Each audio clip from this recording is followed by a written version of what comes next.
Hello there, champion. Who am I? Are we really going to play this game? You know exactly who I am. Ugh. Stop shouting for your little lackeys to wake up. They will not rise from their slumber. They cannot hear you. What did I do to them? Absolutely nothing. The question is, what did I do to you? There we go. Think it through. The Lord of Lies and Nightmares doesn't deal in poisons or knives in the dark. I deal in dreams. Right now, we are in yours. Or maybe you're in mine. What do you think, oh mighty warrior of light? Whose mind does this feel like to you? Oh, you really don't like that title, do you? Warrior of light and faith. You did it again. Your eyes sliding to the side, your shoulders hunching. You should work on that, champion. I mean, I don't blame you. I hate my title too. Lies and nightmare. The Queen's chroniclers really do have a taste for the cliched and the overdramatic, don't they? But if you keep flinching like that, people will eventually stop reading it as humility and start reading it as weakness. You say that very certainly. You're sure that this is your dream, that I can't hurt you here, that you're safe? You're partially right, I'll give you that. If I did have the power at this moment to do so, I'd be a fool not to eliminate you immediately. You, the prophesied savior, the only person before whom I might fall. I appreciate your faith in my commitment to ruthless efficiency and the logical course of action. Too bad, I'm taking it as a compliment. I'm sure you've seen enough of the world by now to realize how very rare it is to find someone who is not a fool. Especially when they have the power and no one to stop them from indulging their foolishness. Sit down, relax. Put away the sword of justice and self-righteousness or whatever, and join me here at your campfire. I'm not here to kill you. I'm here to talk. About what? Sit down and find out. Come on, right here. Or sit over there with your sword of sliciness across your knees. That's fine. Whatever makes you comfortable. Now we can speak like civilized people, face to face. You want me to show my real face? My dear nemesis, this is my real face. Why on earth would you think that it wasn't? Wait.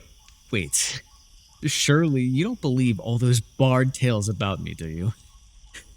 Did you really think you'd be facing some kind of 10-foot monster with wicked horns, claws for hands, eyes like burning coal? You did. What would I do with eyes like burning coals? It sounds incredibly painful, if anything. The horns might be fun, though. Maybe I should ask my armorer to add something like that to my home.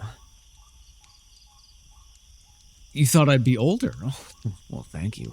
No, I was always a prodigy at dark magic. Started my career of conquest rather early, I think. I know you aren't sure exactly how old you are, but from what I've put together, we are actually about the same age. Oh, there's very little I don't know about you at this point, mighty champion of your people. I know about your humble upbringing by the poor but kind orphan keepers, your struggle to find a place in the world, the desperate decision to join the army just as they were losing their war against me, then the unexpected moments where the simple conscripted foot soldier proved immune to my wicked witch fires scorching the battlefield. An entire battalion saved with nothing more than your splintery pike and your battered shield. Those tense but terrifying days in custody then, at the royal keep when you thought that you'd be hung for a warlock.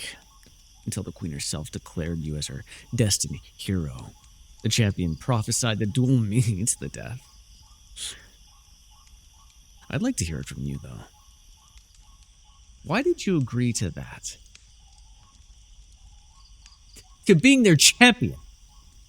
They told you that you were their prophesied one, sent you off in secrecy with nothing more than this crew of half-wits and outcasts to face me, the great and terrible warlord, undefeatable in mortal combat.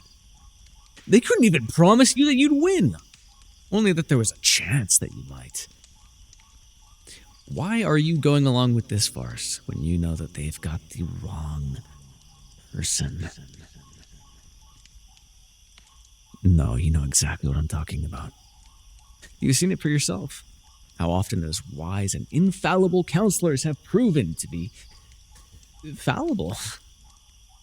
How they claim I'm the one starving the people as they direct the queen to raise the taxes, increase the harvest quotas, double, triple the number of young bodies drafted away from their fields and trades. How they claim I'm the cruel one, killing the people of this kingdom, when it's them who choose to throw untrained and underfed peasants into the jaws of my professional troops. I've offered mercy time and time again, to take the people of this kingdom as my own if your queen and her nobles would simply acknowledge the inevitable and surrender to me. But what are the lives of peasants compared to the power and riches of the great? And I'm not telling you anything you don't already know. I've been in your head for weeks, watching through your eyes as you've been ushered through the wreckage of your own country, observing the consequences of your queen's selfish refusal to surrender. And you know it in your bones, in your heart you do. In those muscles as you strain to absorb all these silly lessons in swordplay and tactics they are relentlessly trying to pound into you. You're not the hero of this story. You're not the hero of anyone's story. You're some luckless peasant with a little resistance to witchfire that they pinned all of their hopes on because they can wait no longer for the real prophesied champion to emerge. Look, I'm coming to you tonight to ask you, to beg you, to embrace the truth. That's it. Let yourself believe the evidence of your own eyes. Listen to that blessed common sense that is telling you that this is pointless. Your situation is hopeless. Victory is impossible. You may not be their hero, but you are a good person, and I don't want to hurt you. You were willing to die a common foot soldier. Are you not willing to lay down your life for a nobler cause? You can end this terrible and pointless war. You can save your people. Just join me. Really? You draw your sword on me in a dream. And we are having such a pleasant conversation. Oh, I'm the liar, am I? The queen is good, her counsel wise, and they'd never stoop to falsehoods, would they? Remind me, didn't the queen and her counselors also assure you that you would be immune to my dreamwalking?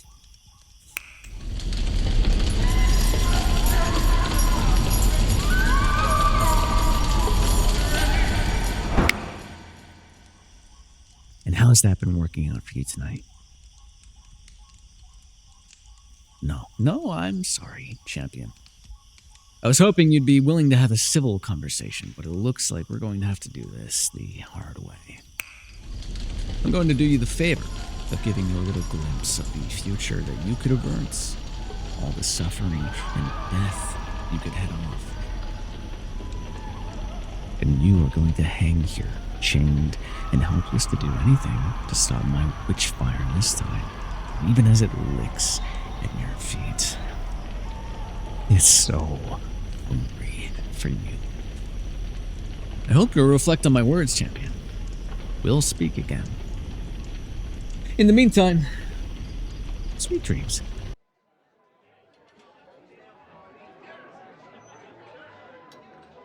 Hello, champion. Wonderful party, isn't it? Oh, no. You stay sitting right there, in the seat of honor for you. That's better. You've fallen asleep right at the head of the table. As we speak, your companions are hushing each other, tenderly putting a blanket over your shoulders, shoving a jacket under your head. How sweet. Can't let the drool of the great warrior of light and faith puddle upon the trestles. No. They're working hard to keep you asleep. Right here, where we can't be interrupted. Why? They're worried about you. That was a near miss today, wasn't it? Yes, you do know what I mean.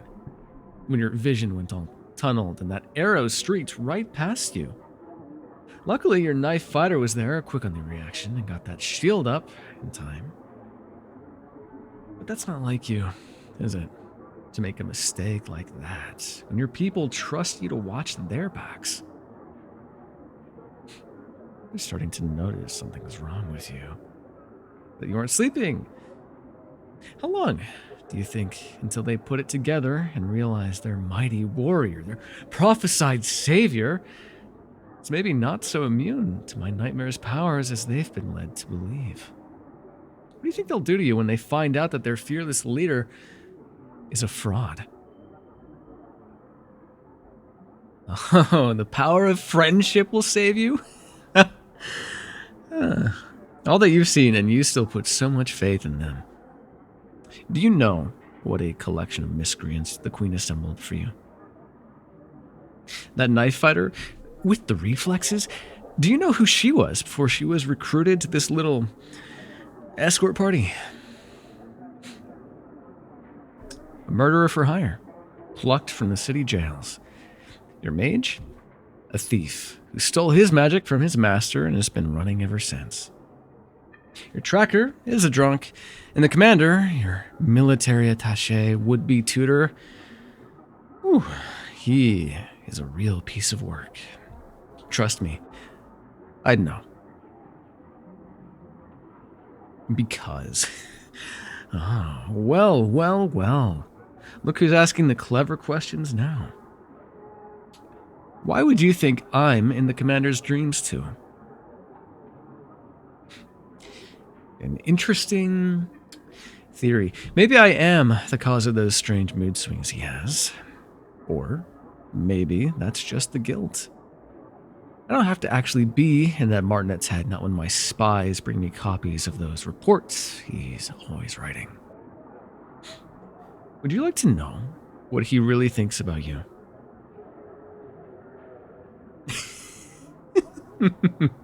You cheeky little thing.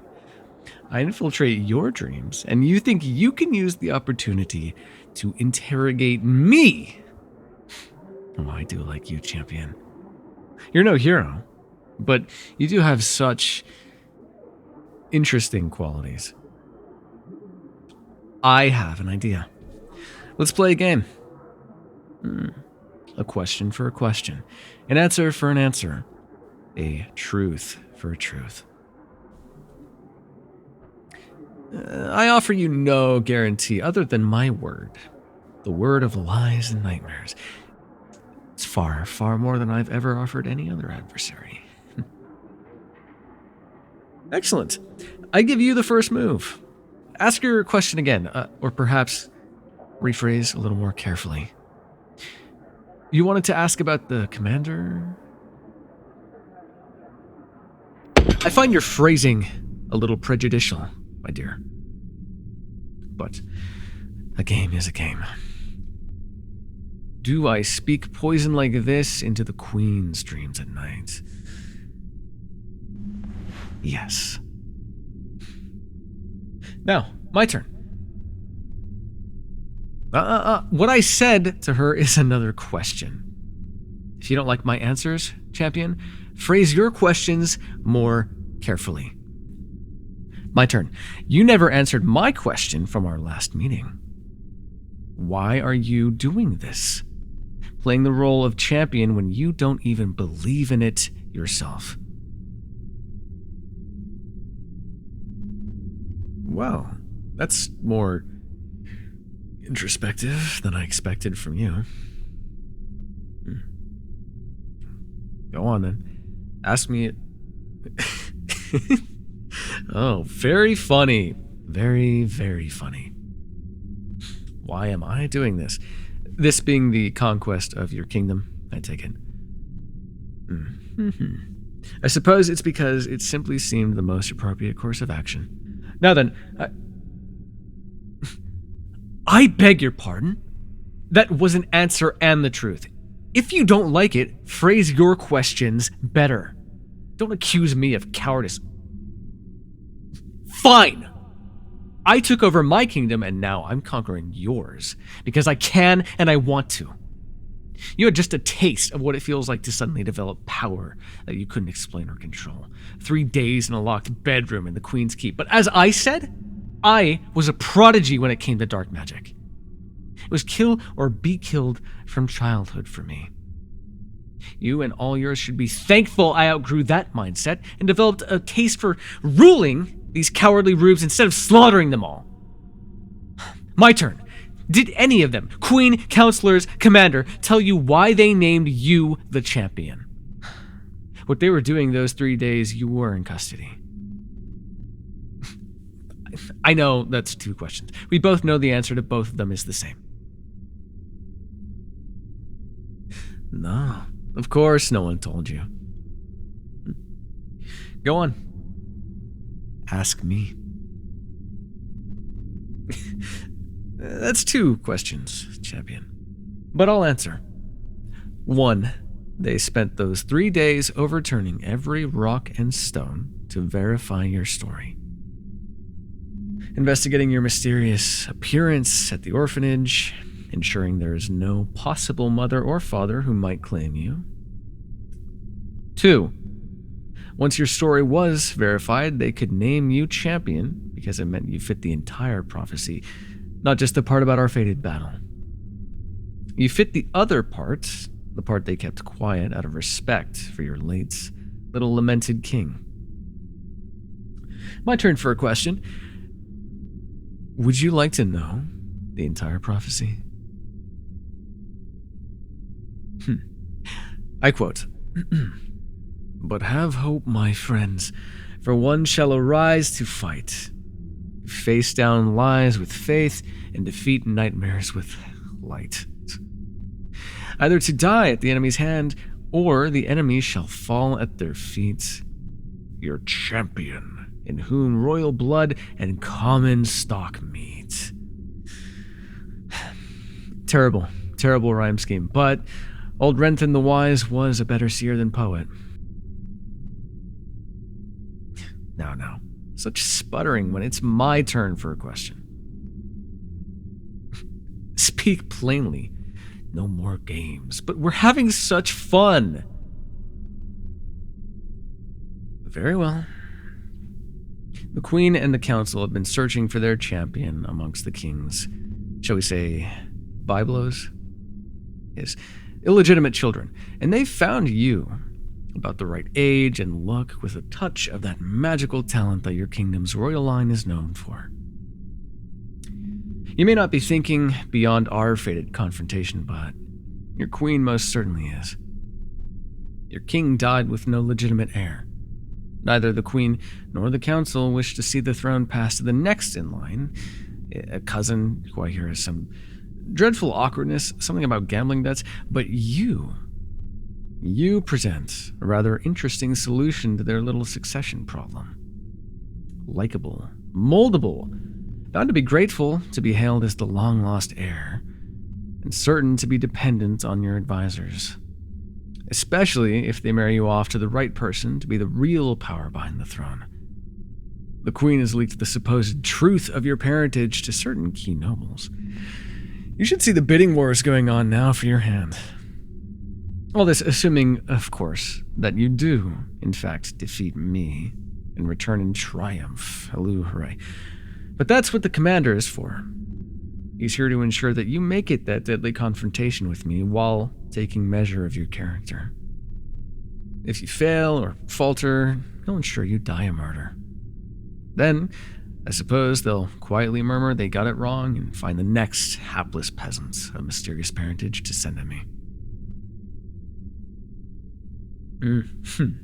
Why should you believe me, indeed? To what purpose do you think I'm revealing all this?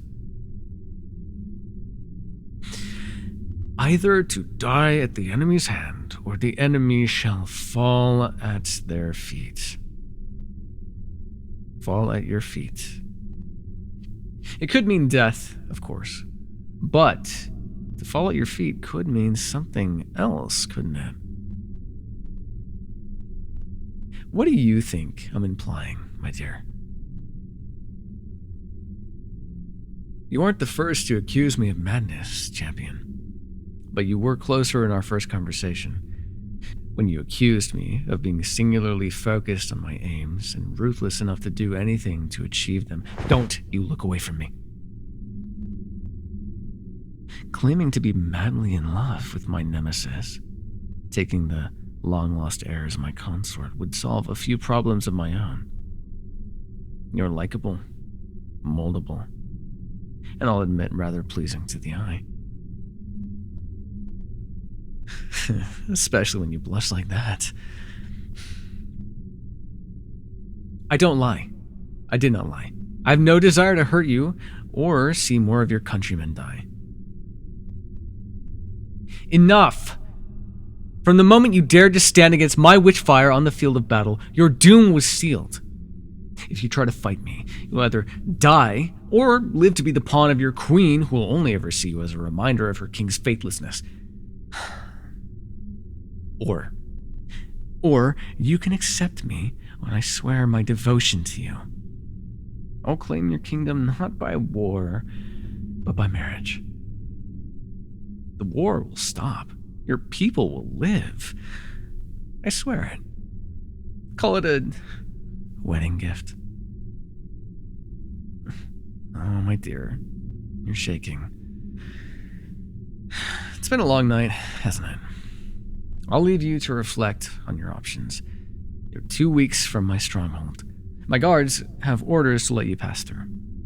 So, think carefully on what you'll do when you reach my throne room. I do hope we can come to an understanding. I feel so terribly sad if you had to die. Good night, champion. And pleasant dreams.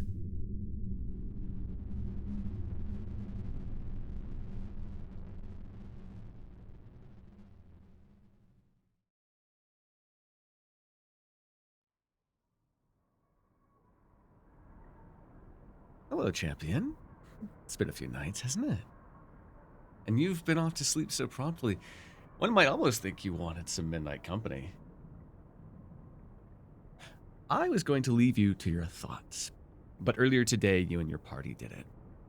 Crossed through that cold mountain pass out into this. And what kind of host would I be if I did not greet you properly? Welcome, champion. Welcome to my lands. What do you think of the view?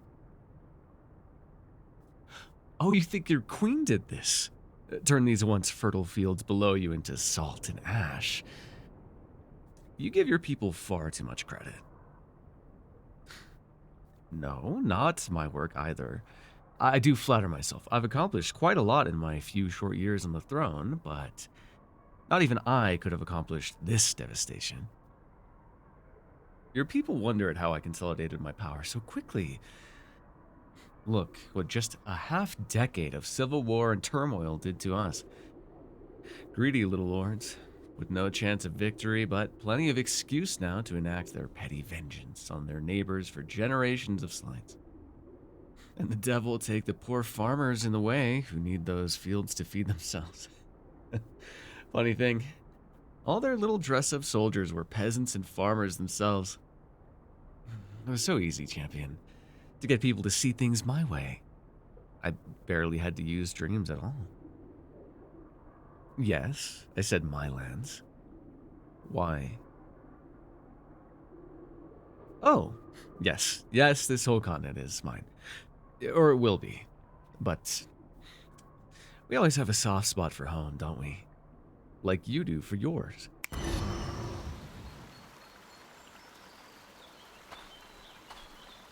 That's right. Your beloved peasant orphanage. It does have a certain rustic charm, I'll give you that. How did I know about this place? Well, you dream about it all the time. It's very charming. Still standing, my generals tell me. We've got it marked out very carefully on our maps. A few more weeks of battle, though. Who knows what might happen then? Sit. Like I said, you've been making a point of a timely sleep schedule. Do I flatter myself again, or is there something you wanted to discuss? Perhaps you don't want to wait until you reach my stronghold to give me your answer. That you'll accept a place at my side as my consort.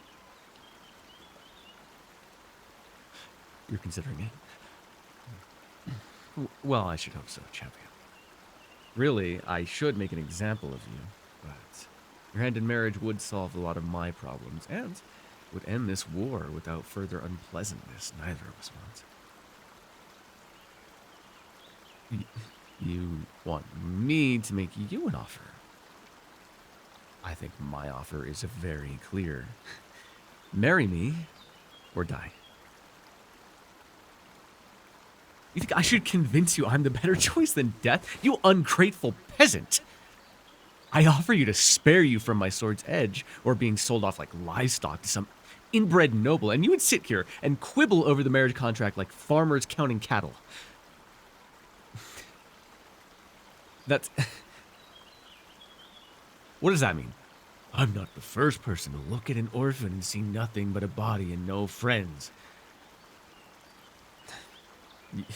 You learned that here, from your orphan keepers. A lot of those grasping, greedy farmers come by the orphanage looking for strong backs, maybe pretty faces too, to work their fields and warm their beds. Your precious orphan keepers weren't as naive as I thought. All right, champion. I guess we're negotiating. What does a peasant orphan turned heir to the throne want? What? No, I'm not going to slit your throat after our wedding night. Come on. What do you mean? Then what do I expect after the wedding? After the wedding, then we're... You know. Yes, married. I don't know what a consort does. Whatever you want, as long as you don't cause me trouble, I don't care. No, your title would be consort. I don't share power. And you don't want power anyway. You shudder away from the thought. It's one of the most delightful things about you. Oh, you liked that, did you? Are you fishing for compliments, champion? Is that what you're looking for in a marriage? Someone to stroke your hair back like this and whisper in your ear how very, very pretty you are. Oh, how clever, how brave. A mind like a beacon, a soul like a river. And a body I cannot wait to get my hands on.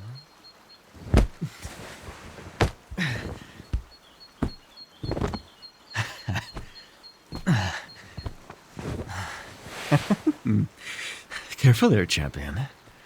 What would those wary orphan keepers say if they knew just a touch to your face and a few lovers' whispers could melt you into a puddle beneath me? I'm not lying. I do hunger for you, champion. The magic wants you like nothing it's ever wanted before. Hey! Ugh, no. I'm not going to feed you to my magic after our wedding night either. If you don't want me to court you with sweet words or tumble you in the hay, you're going to have to give me at least a hint of what you're looking for from me to seal this bargain. I told you the truth. You're my path to claiming your kingdom. You're very fast to accuse me of lying. All right, fine. Fine. Yes, I did say I had problems that taking you would solve. Not just the throne of your own kingdom. You want to know all of it? So be it. Your orphan keepers taught you how to farm, fish, how to find a partner. What did they teach you about the science of momentum? No. No, I didn't think so. Momentum is the word for... how do I put this? Imagine a rock, a very heavy one, in a field. It would take a great deal of effort to move it, wouldn't it now? But imagine that same rock on the side of a hill. Well, it starts to move down the slope, and now you have the opposite problem. It wants to keep moving. It doesn't want to stop. Until it crashes to the bottom, yes. Unless it finds some other path. A softer slope. A different incline. I knew about Renthon's prophecy. A dark power rising, a deadly enemy emerging in our midst. Everyone knew about Renthon's prophecy. When times were easier, we laughed. But when our royals died with no heir, when our lands fell into chaos, I was, arguably I still am, just a rejected child of a minor house, noticeable only for my cursed blood. I needed something to rally the people to me, to make them believe. Do you know how very easy it is to put yourself at the center of a prophecy when you have unfettered access to the dreams of every wizard, every cleric, every would-be prophet in the world? There are holy men and women on other continents still having nightmares about me, just in case.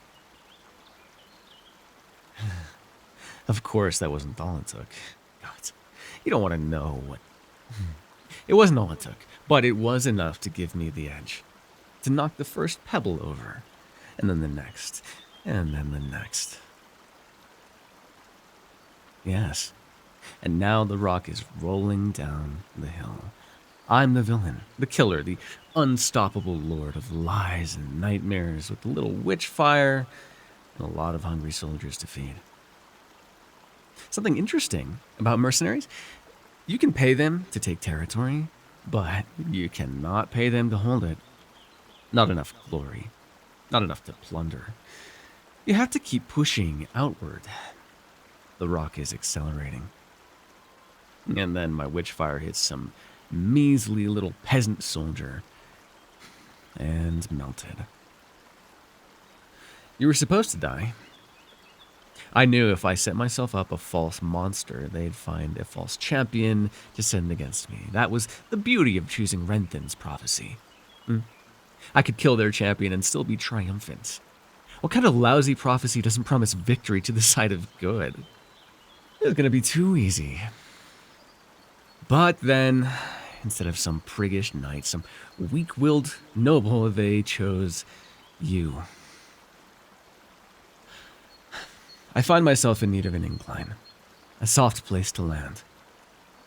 I cannot stop the story, not without destroying the belief I have built around myself. But I can give the story a twist, capture my nemesis, but still fall. Take you as my consort in a show of power, but let you... What is the opposite of corrupt? Domesticate me? No, that's not... Redeem me! Redeem me, just a little at first. Spare your people as a wedding gift. Start committing odd bursts of mercy. Let your name bubble up more often than it should. Let them hear me speak too tenderly about my war prize. By the time the criers announce that we're expecting to expand our family, my people will be ready to see their leaders swivel inwards. Fortify the borders and strengthen our infrastructure. Turn my attention from conquest to dynasty. Darkness and light, lies and faith, brought together in unlikely but happy union. The peasants are going to eat it up with a spoon. Oh, there will be. This won't work without issue between us. The promise of a future. The final bind of you to me. You don't see it, do you? That's disappointing. It was too much to hope for. In this, you're still nothing like me. You asked how I did it. How I took power. Do you really want to know? My ability with dreams, my witchfire, were invaluable tools. But my real power has always been right in front of you. I can see the future. No, not like Renton or those other drug-addled mages that try to follow in his footsteps. Dreams are lies. No one knows that better than me. No, I can see the real future. As solid as a boulder on a hillside. As tangible as the first rock I had to tip over. And the moment that you took on a title that wasn't yours, a burden that wasn't yours, I saw exactly the shiny little pebble I could spin the whole course of history around. Are you trying to run from me?